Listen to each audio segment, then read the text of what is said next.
செய்திகள். சென்னை கிளாம்பாக்கம் பேருந்து நிலையம் பொங்கலுக்குள் பயன்பாட்டிற்கு வரும் என்றும், அப்போது 2310 பேருந்துகள், 840 ஆம்னி பேருந்துகள் கிளாம்பாக்கத்தில் இருந்து இயக்கப்படும் என்றும் அமைச்சர் சேகர் பாபு தெரிவித்துள்ளார். மருத்துவரிடம் லஞ்சம் வாங்கிய அமலாக்கத்துறை அதிகாரி அங்கித் திவாரி தொடர்பான இடி அலுவலகத்தில் சோதனை செய்தபோது பணி செய்ய விடாமல் தடுத்ததாக இடி அதிகாரிகள் மீது மதுரை தல்லாக்குளம் போலீசார் வழக்கு பதிவு செய்துள்ளனர். தமிழகத்தில் நெல்லை, தூத்துக்குடி உள்ளிட்ட 4 மாவட்டங்களில் ஏற்பட்ட வெள்ள பாதிப்புகள் குறித்து முதல்வர் மு.க. ஸ்டாலினுடன் பிரதமர் மோடி நேற்று தொலைபேசியில் கேட்டறிந்தார். அப்போது தேவையான உதவிகளை ஒன்றிய அரசு செய்யும் என உறுதியளித்தார். கிறிஸ்துமஸ் பண்டிகையையொட்டி தமிழகம் முழுவதிலும் உள்ள தேவாலயங்களில் கிறிஸ்தவர்கள் சிறப்பு பிரார்த்தனையில் ஈடுபட்டனர். மணிமுத்தாறு அணை 19வது முறையாக முழு கொள்ளளவை எட்டியதை அடுத்து வண்ண விளக்குகளால் அலங்கரிக்கப்பட்டு பார்வையாளர்களை கவர்ந்து வருகிறது. தமிழகம் முழுவதும் பள்ளி குழந்தைகளுக்கு அரையாண்டு விடுமுறை விடப்பட்டுள்ள நிலையில் குடும்பத்தினரோடு பழனி முருகன் கோவிலுக்கு பக்தர்கள் வருவது அதிகரித்துள்ளது. சபரிமலை ஐயப்பன் கோவிலுக்கு செல்லும் பக்தர்களும் பழனிக்கு வருவதால் கூட்டம் அலைமோதி வருகிறது.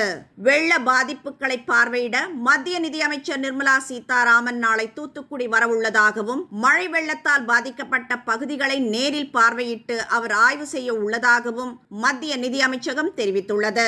சென்னையில் பணியாற்றி வந்த அடையாறு காவல் உதவி ஆணையர் நெல்சன் உட்பட 35 காவல் உதவி ஆணையர்கள், டிஎஸ்பிக்களை இடமாற்றம் செய்து டிஜிபி சங்கர் ஜிவால் உத்தரவிட்டுள்ளார். முல்லை பெரியாறு அணையில் நீர்வரத்து அதிகரித்து அணையின் நீர்மட்டம் 142 அடியை எட்டியதால் கேரள முல்லை பெரியாற்று கரையோர பகுதி மக்களுக்கு தமிழக பொதுப்பணித்துறையினர் 2ஆம் வெள்ள அபாய எச்சரிக்கை விடுத்துள்ளனர். தூத்துக்குடி மாவட்டத்தில் வெள்ளத்தால் பாதிக்கப்பட்ட மக்களுக்கு ஈரோடு மேற்கு மாவட்ட தமிழ்நாடு முஸ்லிம் முன்னேற்ற கழகம் சார்பில் ரூபாய் 5 லட்சம் மதிப்பிலான நிவாரணப் பொருட்கள் அனுப்பி வைக்கப்பட்டது.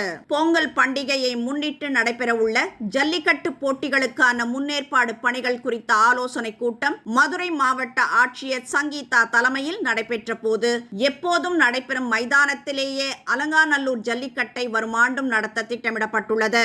மேற்கு தொடர்ச்சி மலைப்பகுதியில் உள்ள சுருளி அருவியில் சுற்றுலா பயணிகள் குளிக்க 5 நாட்களுக்கு பிறகு அனுமதி அளித்ததால் கூட்டம் அலைமோதுகிறது. அருவியில் நீர் ஆர்ப்பரித்து கொட்டுவதால் அருவி பகுதிக்கு வரும் ஐயப்ப பக்தர்களும் ஏராளமான சுற்றுலா பயணிகளும் ஆர்வத்துடன் குளித்துவிட்டு சுவாமி தரிசனம் செய்துவிட்டு செல்கின்றனர். கிறிஸ்துமஸ் பண்டிகையை முன்னிட்டு வெங்காயங்களை கொண்டு அலங்கரிக்கப்பட்ட பிரம்மாண்ட சாண்டா கிளாஸின் மணற் சிற்பம் இணையத்தில் வைரலாகி வருகிறது. உலகின் பல நாடுகளில் கடந்த சில நாட்களாக கொரோனா பாதிப்பு அதிகரித்து வருகிற நிலையில் புதிய JN.1 வகை கொரோனா வைரஸை கட்டுப்படுத்த தடுப்பூசி தேவையில்லை என மத்திய சுகாதாரத்துறை தெரிவித்துள்ளது.